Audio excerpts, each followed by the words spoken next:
नमस्ते friends, SK target academy 2.0 में आपका हार्दिक स्वागत है। फ्रेंड्स, आज की वीडियो में बहुत ही महत्वपूर्ण टॉपिक पर बात करेंगे। उत्तर प्रदेश शिक्षा सेवा चयन आयोग द्वारा यूपीटीटी की एग्ज़ाम डेट जारी कर दी गई है दोस्त। जो आपको विदित हो 2 और 3 जुलाई 2026 को यूपीटीटी का एग्ज़ाम कंडक्ट कराया जाएगा। फ्रेंड्स, आपको विदित हो कि यह एग्ज़ाम की डेट जो जारी कर दी गई है, यह एग्ज़ाम की डेट बढ़ने की संभावना बिल्कुल भी नहीं है। यह एग्ज़ाम आपका 2 और 3 जुलाई को निश्चित तौर पर होगा, क्योंकि माननीय सुप्रीम कोर्ट ने जो गाइडलाइन जारी करी है, इसमें सेवारत जितने भी बेसिक शिक्षा विभाग के शिक्षक कार्यरत हैं उनको भी इसमें मौका दिया जाएगा। इसलिए आपकी एग्ज़ाम डेट बिल्कुल भी बढ़ने वाली नहीं है दोस्त। अब तैयारी में आप जुट जाइए। तो चलिए स्टार्ट करते हैं। वीडियो को पूरा ध्यानपूर्वक आप पढ़िएगा ताकि आपको आसानी से समझ में आ जाए। तो फ्रेंड्स, यदि आप पहली बार एग्ज़ाम यूपीटीटी का देने जा रहे हैं तो दोस्त, जो आयोग ने आपके लिए सिलेबस जारी किया है दोस्त, उसको वेबसाइट से आप निकाल लेंगे। उसके बाद उसी सिलेबस के अनुसार तैयारी करेंगे दोस्त।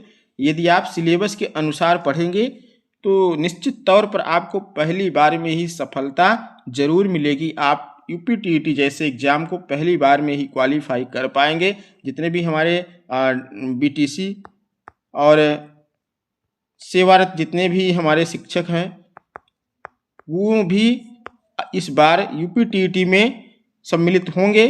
तो दोस्त, डीएलएड या यूपीटीटी दोनों एक ही नाम से जाना जाता है। तो वीडियो को आप लोग ध्यान से पढ़िएगा, ध्यान से देखिएगा। देखिए, आज हम बात करते हैं यूपीटीटी जो सिलेबस जारी किया है विभाग ने, उसके अकॉर्डिंग आपको तैयारी करनी है। ये आपका यूपीटीटी प्राथमिक स्तर का सिलेबस है, यानी 1 to 5 का। परीक्षा की अवधि आपके 2.5 घंटे की होगी, जिसमें 150 मिनट की समय दिया जाएगा और 150 क्वेश्चन भी आपको करने होंगे दोस्त। और इसमें 4 विकल्प दिए जाएंगे, यानी मल्टीपल टाइप क्वेश्चन होगा और इसमें निगेटिव मार्किंग नहीं होगी। ये सबसे बड़ा आपके लिए प्लस पॉइंट है। तो दोस्त, चलिए इसकी संरचना को समझ लेते हैं, कहाँ से कितने मार्क्स क्वेश्चंस आएंगे। देखिए, आपका बाल विकास यानी सीडीपी से यह अनिवार्य है। आपका 30 क्वेश्चंस इसमें से पूछा जाएगा, जो कि 30 नंबर का होगा। और आपकी प्रथम भाषा ये भी अनिवार्य है, हिंदी, ये भी 30 प्रश्न आएंगे और 30 नंबर के आएंगे। और द्वितीय भाषा आपकी अंग्रेजी, उर्दू, संस्कृत, इन तीनों में एक आपको चॉइस करनी है। यह भी अनिवार्य है, ये भी 30 नंबर का होगा और 30 प्रश्न होंगे। गणित भी अनिवार्य है, इसमें 30 प्रश्न 30 नंबर के होंगे। और ये पर्यावरण अध्ययन यानी आपका ईवीएस जो होता है, वो भी 30 प्रश्न आएंगे और 30 नंबर। कुल आपको 150 अंक की परीक्षा देनी है, जिसमें हमारे ओबीसी और एससी कैटेगरी के लिए 82 नंबर और जनरल कैटेगरी के लिए 90 नंबर पास मार्किंग होगी। इसको याद रखिएगा। अब सिलेबस के अनुसार आप तैयारी करेंगे तो आप जान लीजिए, मैं दावे के साथ कह सकता हूँ, आप 82 और 90 की बात नहीं, आप 100+ नंबर लेके आएंगे एग्जाम में और पहली बार क्वालिफाई हो के आएंगे। इसको आप नोट कर लीजिएगा दोस्त। ये सिलेबस है आपका। आपको सिलेबस के लिए आप कॉपी ले लीजिए, पेन, इसको नोट करते जाइए और इसी के अनुसार आपको तैयारी करनी है दोस्त। चैनल को आप सब्सक्राइब कर लीजिए। यूपीटीटी से जितने भी आपके टॉपिक्स हैं, हर टॉपिक पे वीडियो मिलते रहेंगे इस चैनल पर। आपकी देखिए, बाल विकास यानी सीडीपी में आपको क्या क्या पढ़ना है, टॉपिक दे देता है आपका आयोग और कहता है उसी में से वह पूछता है। तो आपको टॉपिक के अनुसार यहाँ पर बहुत ही गहरे स्तर पर नहीं पढ़ना है। जितने भी टॉपिक दिए हैं बाल विकास में, देखिए वही आपको अध्ययन करना है। बाल विकास का अर्थ, आवश्यकता तथा क्षेत्र, बाल विकास की अवस्थाएं हो गई, शारीरिक विकास या मानसिक संवेगात्मक विकास। अब देखिए, भाषा विकास में क्या पूछेगा, अभिव्यक्ति क्षमता का विकास, सृजनात्मकता एवं सृजनात्मक क्षमता का विकास, बाल विकास के आधार एवं उनको प्रभावित करने वाले कारक, जैसे कि आपका वंशानुक्रम, वातावरण, पारिवारिक, सामाजिक और विद्यालयी संचार माध्यम। ये जो आपके वातावरण यानी बाल विकास को प्रभावित करने वाले कारक हैं, इनके बारे में पूछेगा। अब फिर चलिए देखिए, सीखने के जो भी सिद्धांत हैं, सिद्धांत से भी प्रश्न आता है आपका। अधिगम, सीखने का अर्थ, प्रभावित करने वाले कारक अधिगम की प्रभावशाली विधियाँ, अधिगम के नियम में आपका थार्नडाइक के नियम, जिसमें थार्नडाइक का मुख्य नियम और उनके गौड़ नियम के बारे में भी एग्जाम में पूछा जाएगा। अधिगम के प्रमुख सिद्धांत तथा कक्षा शिक्षण में इनकी व्यावहारिक उपयोगिता, थार्नडाइक का प्रयास एवं त्रुटि का सिद्धांत, पावलोव का संबंध प्रतिक्रिया सिद्धांत, स्किनर का क्रिया प्रसूत अधिगम सिद्धांत, कोहलर का सूच सिद्धांत, अंतर्दृष्टि सिद्धांत, पियाजे जी का सिद्धांत, वाइगोस्की का सिद्धांत और सीखने के वक्र आपके उनसे भी प्रश्न बनते हैं। इनके अर्थ एवं प्रकार पर, सीखने में पठार का अर्थ और कारण एवं निराकरण।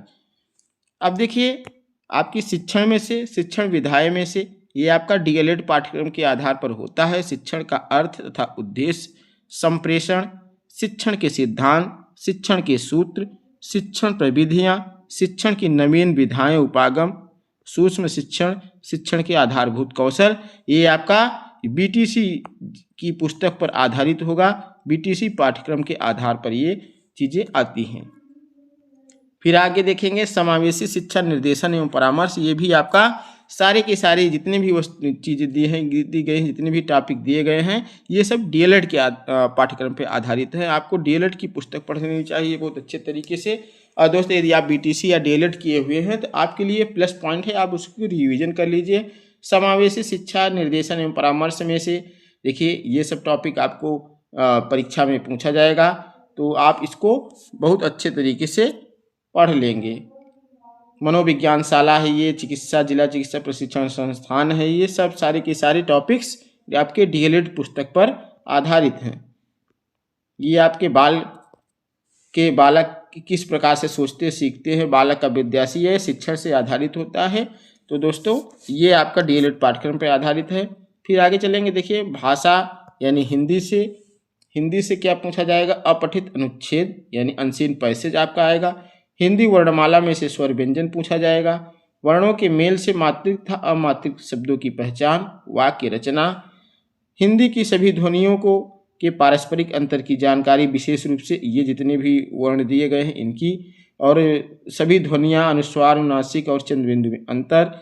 इस प्रकार से आपका यूपीटीटी का जो सिलेबस है, इसी प्रकार से आपको यूपीटीटी में प्रश्न बनेंगे दोस्त। तो यहाँ से आपके सारे के सारे टॉपिक को पढ़ लेना है। हम बहुत ज़्यादा नहीं पढ़ रहे हैं दोस्त, वीडियो लंबी हो जाएगी, तो आप इसको नोट कर लीजिएगा।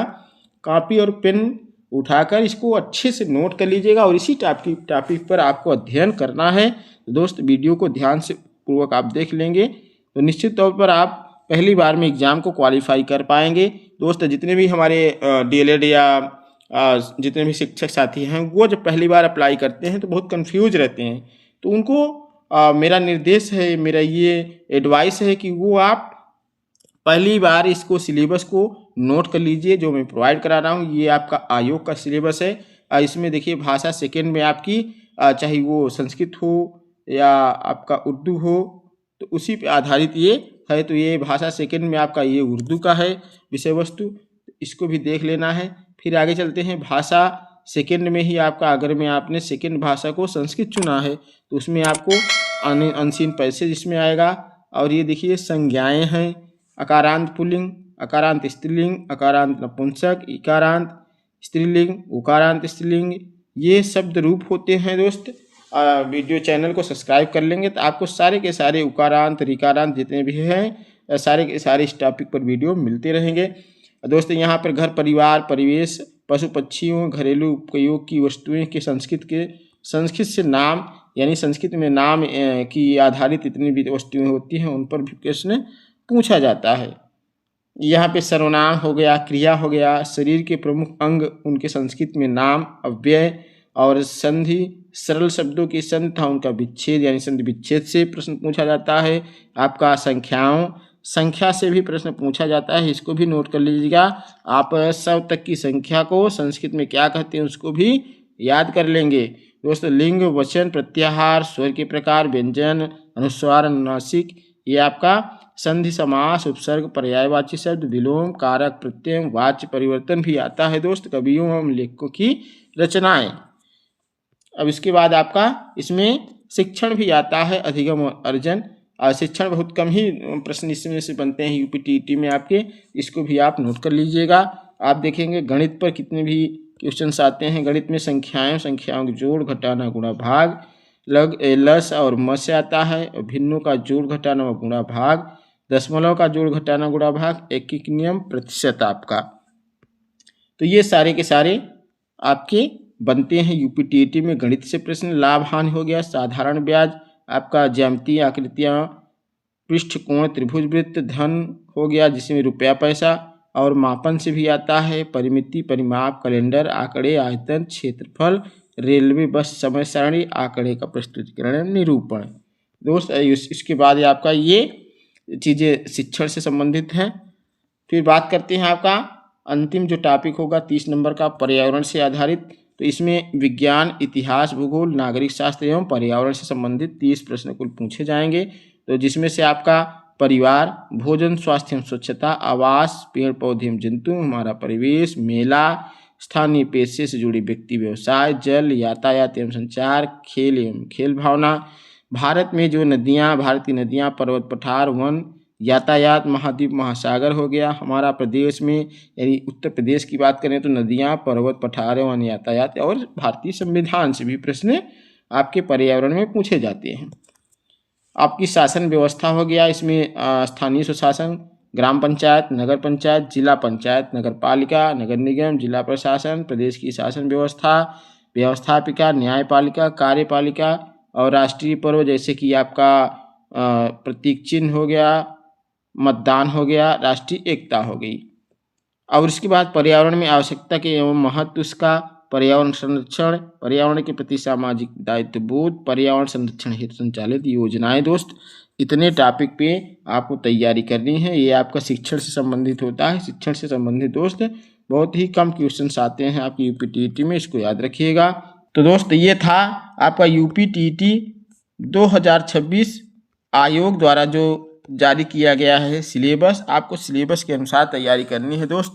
तो निश्चित तौर पर आप पहली बार में यदि सिलेबस के अनुसार तैयारी करेंगे तो 100+ नंबर आप यूपीटीईटी में लेके आएंगे। तो दोस्त यूपीटीईटी से आपको बिल्कुल डरना नहीं है। यदि आप पहली बार एग्जाम देने जा रहे हैं तो हौसला को बुलंद रखिए दोस्त, और आप पॉजिटिव विचार रखिए, पॉजिटिव सोच रखिए। यदि दोस्त जितने भी हमारी पहली बार कैंडिडेट एग्जाम देने जा रहे हैं तो उनके मन में आता है कि बहुत कठिन होता है, हमसे नहीं निकल पाएगा, तो इस तरीके से आपको नहीं सोचना है। आप यूपीटीईटी का जितने भी हमने सिलेबस अभी बात की उसको आपको नोट कर लेना है।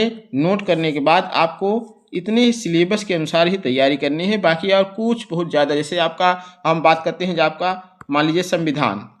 अब दोस्त जैसे संविधान टॉपिक दिया है तो संविधान आपको पूरा संविधान नहीं पढ़ना, इसको नोट करिएगा।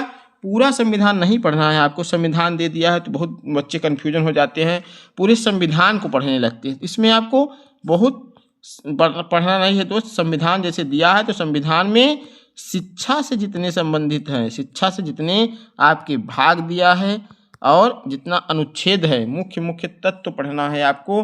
कौन जैसे प्रस्तावना कहाँ से लिया गया है, इस तरीके से शिक्षा से संबंधित जितने भी अनुच्छेद हैं उनको पढ़ लेना है।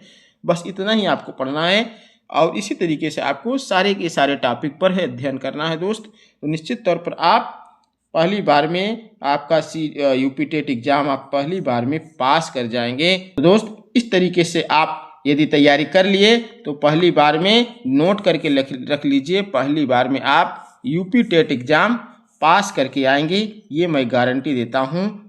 तो इसी के साथ बहुत बहुत शुभकामना, आपको तैयारी में आप जुट जाइए।